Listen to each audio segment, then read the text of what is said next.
Bien, buenos días. Estamos acá en lo que fue el lagar de la familia Medina, mi bisabuelo, Constantino Medina Enríquez, que fue adquirido por don José Joaquín Medina de la Fuente a mediados del siglo XIX de la familia Loaiza. A su vez compartíamos este mismo lagar con la familia Enríquez Salazar y los Loaiza Valtierra. Este lagar, que proviene de los tiempos españoles, siglo XVIII, estaba compuesto por esta parte que era la fábrica de vino, y a su vez adosados estaban las antiguas bodegas, actualmente desaparecidas y que, bueno, se cayeron con los grandes terremotos de fines del siglo XIX. Aquí se produjeron los grandes vinos matillanos de la familia Medina, que fueron los premiados tanto en Europa, Sevilla, París, como en Chile. Las viñas de la familia Medina eran la viña Gentilar, la viña de Arriba, la viña de Don Pedro. Y junto con este lagar existían otros más. Algunas ruinas aún se mantienen en pie, como es el lagar de la familia Contreras, de don Guillermo Contreras, quien adquiere todo el complejo de la hacienda, bodegas y lagar de la familia Zavala. A su vez estaba también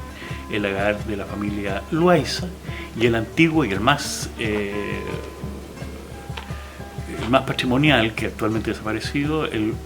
lagar de la familia Riveros, que eran los grandes productores no solo de vino, sino que de aguardiente en el siglo XIX. Este lagar fue declarado Monumento Nacional y en estos momentos está bajo el patrocinio y cuidado de la ilustre Municipalidad de Pica, constituyendo una especie de museo de sitio que actualmente está en finalizaciones de labores de restauración, para ver en definitiva cuál va a ser el enfoque que se le va a dar. Lo importante es que este valiosísimo patrimonio, porque tengo entendido que es el lagar en pie más antiguo de Chile actualmente, debe ser conocido y apreciado por toda la comunidad, toda vez que se enmatilla por mandato del virrey del Perú, donde se inicia la historia del vino en Tarapacá a finales del siglo XVI. Estamos hablando promediado 1589, 1590, cuando don Damián de Morales Uzábal, uno de los grandes españoles cuya figura tiene que ser revelada, como los historiadores de la Universidad de Tarapacá lo han hecho en las jornadas culturales que se efectuaron aquí en Matilla, junto con su esposa, doña Francisca Reynoso Cisneros, y otro español, Pedro de Fontanar, llegaron a este sector para ya realizar los primeros plantíos de viñedos. La historia del vino en esta zona está muy unida al periodo virreinal y al periodo republicano peruano, unos periodos muy importantes de nuestra historia. No olvidemos que Tarapacá en sí tiene una historia binacional. ¿Qué significa eso? Que hasta 1884, en que fueron anexados definitivamente Tarapacá a Chile producto de la guerra, pertenecíamos a la naciente y joven República del Perú y al Virreinato del Perú. Por ende hay toda una cantidad de siglos de historia que nosotros debemos estudiar y que están en estos momentos al otro lado de la frontera. Y posteriormente sigue la historia de este oasis y de sus vinos en el periodo chileno, que lamentablemente se acaba con la expropiación de las aguas ancestrales de Matilla de la vertiente de Chintahuay para ser trasladadas a Iquique en el año 1912, y que ya en la década del 30 se termina definitivamente con la producción de vinos en nuestro oasis, no tan solo por el problema de la sequía producida por la pérdida de nuestra agua, sino que a su vez por las diversas leyes dictadas por el gobierno central del país, que de alguna u otra manera no querían que en esta zona se siguiese produciendo vinos, como era la conocida ley de Isellán en tiempos del presidente Ramón Barros Luco, que aumentó a tasas casi impagables el impuesto sobre las viñas que gravaba cada cepa, Después, posteriormente, en la época del gobierno de Arturo Alessandri Palma, se declaró toda esta zona seca por un decreto especial, con lo cual se prohibió la producción de vinos y aguardiente, ordenándose la tala de las viñas. Triste historia de más de 300 años de producción de vinos. Aquí podemos ver la piquera mayor, donde se producía la labor del hombre a través de cuadrillas, que era la pisa de la uva. Las grandes vendimias comenzaban en febrero con la primera corta de la uva, que siempre tenía que coincidir con luna cuarto menguante. Cuenta una antigua historia, una antigua leyenda, que las grandes familias de hacendados elegían a la niña más hermosa, ya sea de su propia familia o de la gente que trabajaba con ellos acá en Matilla, para que hiciera el primer corte, y le entregaban una tijera de oro y con ella hacía el corte del primer racimo de uvas. La labor en sí de la vendimia, que se realizaba, como les dije, el primer día de cuarto menguante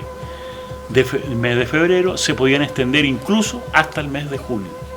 Había ciertas variedades de uva, como la Malvasía, que es una variedad exótica traída en los tiempos del virreinato de las Islas Canarias y con el cual se produce un vino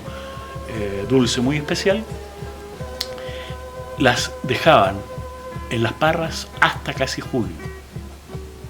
muy maduras, muy alcoholizadas, y con ello se hacía un vino especial, un vino Lacrima Christi, o lágrima, o lagrimilla, o porto lágrima también, un porto blanco, muy exótico,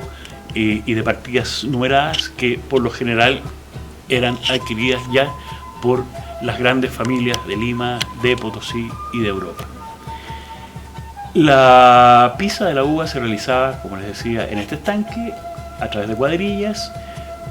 al son de una serie de canciones que cantaban los trabajadores de la respectiva hacienda y dirigidos por un capataz denominado Guairuro, que tenía una fusta, y con él iba marcando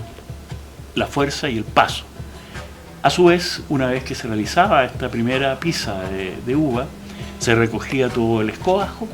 el caldo iba a dar a esta piquera menor o secundaria, y se llevaba el escobajo, lo que quedaba, a este otro pequeño estanque, formándose una torta que era rodeada por una trenza de totora que se llamaba Simba, y allí se bajaba la gran prensa que vemos acá, que es una prensa de este gran tronco del siglo XVIII, y con el cual ya se terminaba de extraer el último caldo. Posteriormente, esto lo lleva muy rápido, se llevaban a las diversas tinajas. Y las tinajas que vemos nosotros están colocadas a diversa profundidad, porque eso dependía del tipo de vino y del tiempo de añejamiento. Aquí encontramos también algunas cuarterolas. Antiguamente todavía podíamos ver la Simba, y este mecanismo que tenemos para subir y bajar, la gran prensa, este gran tronco que sirve de prensa, son las teleras. Este museo de sitio es un patrimonio importantísimo y es el único que va quedando en pie junto con parte de las bodegas y el gran lagar de los Zavala, propiedad de la familia Contreras, que fue adquirido a mediados del siglo XIX por don Guillermo Contreras, proveniente de Tarapacá. Estamos muy orgullosos, los matillanos, de nuestro pasado vitivinícola, estamos muy orgullosos de toda la gran producción de vinos que se hizo. Estamos descubriendo parte de la gran historia. Era tan importante la producción de vinos acá en el oasis de Matilla, que en los gobiernos de Ramón Castilla